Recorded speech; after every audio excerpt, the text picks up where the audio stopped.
ഇന്ന് നമ്മൾ കായണ്ണ അമ്പലത്തിലേക്കാണ് കേട്ടോ പോകുന്നത്. അപ്പോൾ ഇന്ന് നവരാത്രീൻ്റെ ആദ്യ ദിവസമാണ് നമ്മൾ അമ്പലത്തിൽ പോയത്. പക്ഷേ നമുക്ക് ഈ അത് അപ്ലോഡ് ചെയ്യാൻ പറ്റിയില്ല.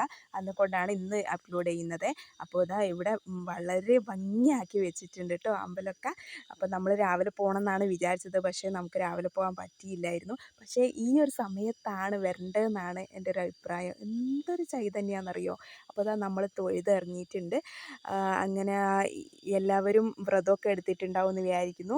അപ്പോൾ ഞാനും വ്രതമൊക്കെ എടുത്തിട്ടുണ്ട്. ഈ 9 ദിവസവും നമുക്ക് ഒന്നുമില്ല, നമ്മൾ പ്യുവർ വെജിറ്റേറിയനാണ്.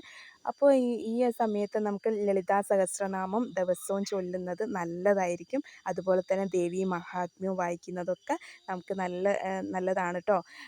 അങ്ങനെ മക്കളും എടുത്തിട്ടുണ്ട് വ്രതം.